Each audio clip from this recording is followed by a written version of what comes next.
یہی وجہ ہے کہ ولی جو دیکھتا ہے ہم نہیں دیکھ پاتے ہیں, ولی جو سنتا ہے ہم نہیں سن پاتے ہیں, ولی جو کام کر جاتے ہیں ہم نہیں کر پاتے ہیں, اس لیے کہ انہیں خصوصی طاقت اللہ کی طرف سے عطا ہوتی ہے.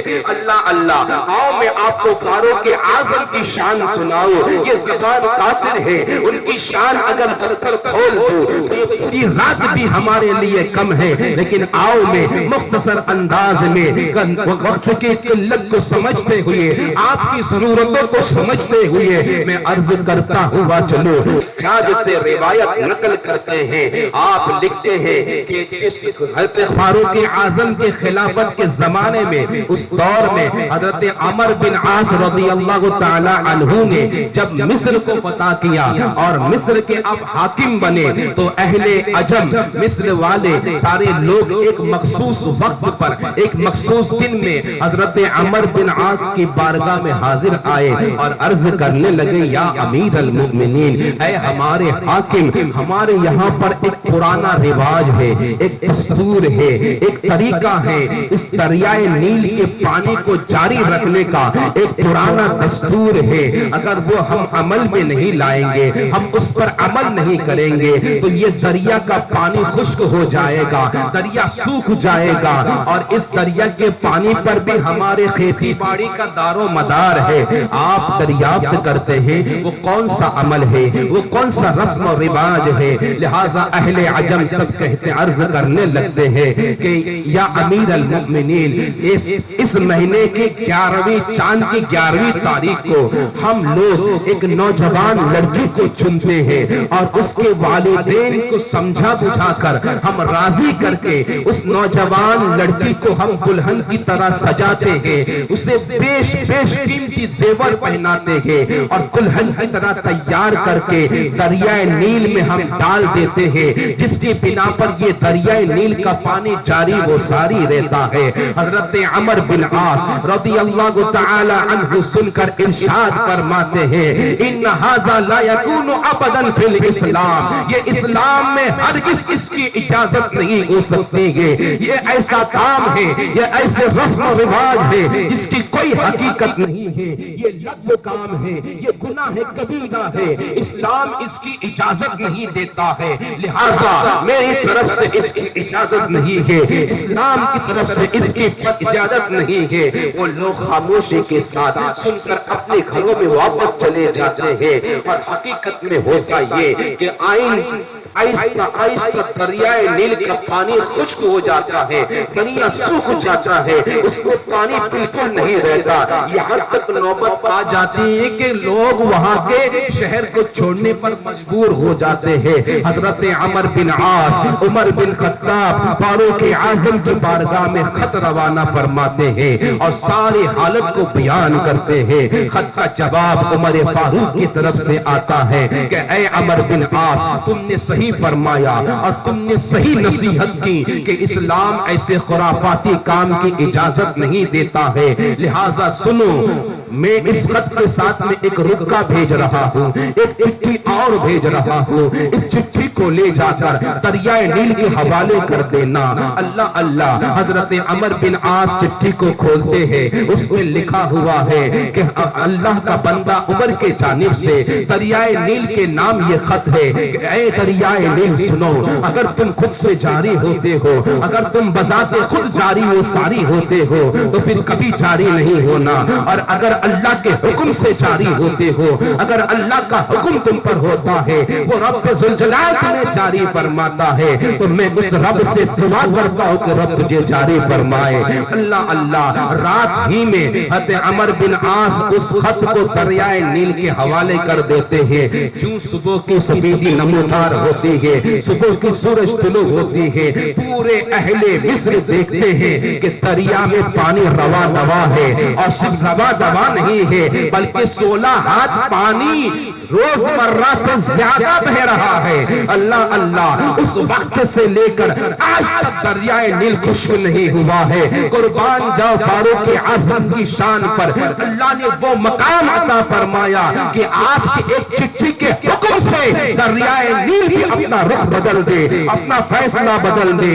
اللہ اللہ، یہ میرے فاروق کی کرامت ہے، فاروق اعظم کی شان ہے۔ سبحان اللہ، قربان جاؤ۔ لہٰذا اہل مصر اس غلط کام سے، اس غلط رسم سے بچ گئے اور آج تک وہ دریائے نیل جاری ساری ہے۔ سبحان اللہ۔ آؤ میں اور بتاتے ہوئے چلوں، بخاری شریف کی حدیث ہے، فاروق اعظم رب کی بارگاہ میں ہمیشہ دعا کیا کرتے تھے، اللہم ارزقنی شہادتا فی سبیلک واجعل موتی فی بلد رسولک، یا الہ العالمین مجھے تیری راہ میں شہادت عطا فرما اور تیرے رسول کے شہر میں مجھے موت نصیب فرما۔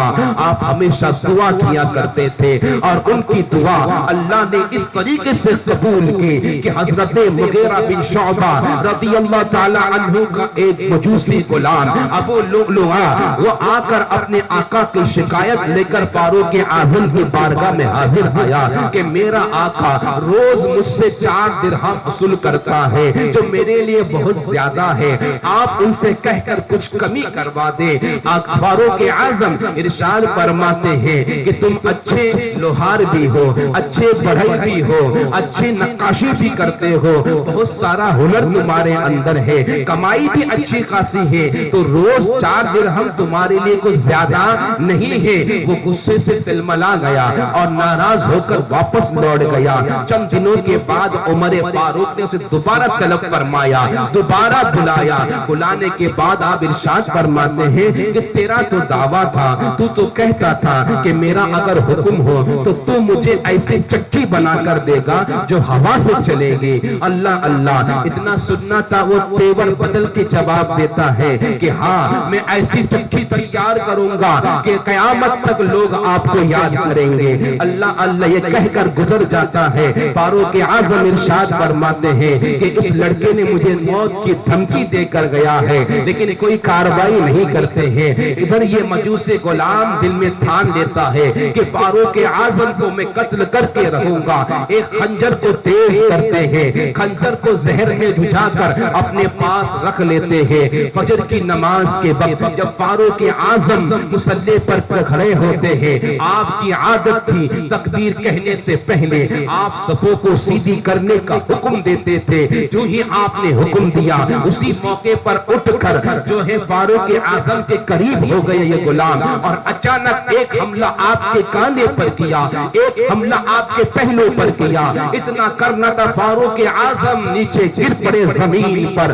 یہ مجوسی غلام نمازی کو فانتا ہوا، حملہ کرتا ہوا، لوگوں کو زخمی کرتا ہوا چل پڑا۔ تقریباً 13 لوگوں کو اس نے زخمی کیا، جن میں سے 6 لوگ جگہ پر انتقال کر گئے۔ ایک عراقی نے جب اسے زخمی کرتے ہوئے دیکھا تو ایک کپڑا اس کے اوپر ڈال دیا، کپڑے میں جب الجھ کر رہ گیا تو اس بدبخت نے اپنے آپ کو ہی مار لیا، خودکشی کر لی۔ اللہ اللہ، کیونکہ سورج ابھی نمودار ہونے والا تھا، سورج طلوع ہونے کے قریب تھا، سورج نکلنے ہی والا تھا، لہٰذا عبد الرحمن بن عوف رضی اللہ تعالی عنہ نے مختصر سورت پڑھا کے فجر کی نماز ادا کی۔ بعد امام فاروق اعظم کو گھر مکان میں لایا گیا۔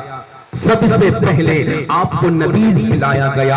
آپ کے زخم کی حالت یہ تھی کہ جیسے ہی نبیذ پیٹ میں گیا عطلیوں سے زخم سے باہر آ گیا۔ پھر آپ کو دودھ پلایا گیا، دودھ بھی باہر آ گیا۔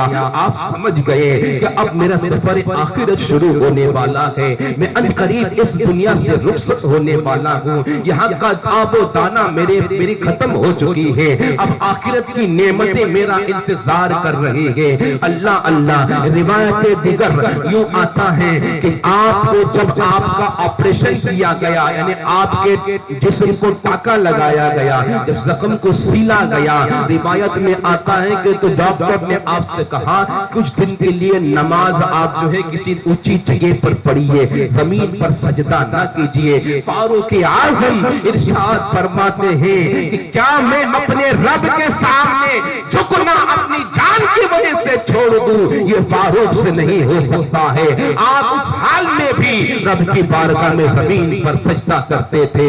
روایت میں آتا ہے کہ ایک بار آپ سجدے میں گئے اور ٹانکے ٹوٹ گئے، وہ اجڑی باہر آ گئی اور آپ انتقال فرما گئے۔ دوسری روایت میں کچھ اور ملتا ہے، لہٰذا اسی زخم کے بنا پر آپ 10 سال 6 مہینہ 4 دن جو ہے خلافت کے منصب پر رہ کر اس تارے پانی کو کوچ کر گئے۔ مرنے سے پہلے آپ نے اپنے صاحبزادے کو بلائے، عبداللہ کو حاضر کیے، عبداللہ سے ارشاد فرمائے کہ جاؤ جتنے لوگوں کے قرضے ہیں ان کے قرضے ادا کر دو، اگر کمی پڑی تو فلانے سے لے لینا، کم ہو جائے تو فلاں قبیلے سے لے لینا۔ اور پھر ارشاد فرماتے ہیں جاؤ اماں عائشہ کے پاس اور عرض کرو کہ ابا حضور اپنے دونوں دوست کے پہلو میں لیٹنا چاہتے ہیں، وہیں پر دفن ہونا چاہتے ہیں، یعنی صدیق اکبر سرور کونین کے پہلو میں مجھے جگہ دی جائے۔ اماں عائشہ کی بارگاہ میں عبداللہ حاضر آتے ہیں، ابا حضور کی خواہش کو ظاہر کرتے ہیں۔ اماں عائشہ ارشاد فرماتی ہیں اس جگہ کو تو میں نے اپنے لیے خاص کر رکھا تھا، لیکن آج میں اپنے ذات پر فاروق کو ترجیح دیتا ہوں، دیتی ہوں اور یہ جگہ انہیں میں عطا کرتی ہوں۔ یہ سن کر فاروق اعظم خوش ہوئے، خدا کا شکر ادا کیے اور اس کے بعد آپ کا انتقال ہو گیا اور اس طریقے سے آپ شہید ہو گئے۔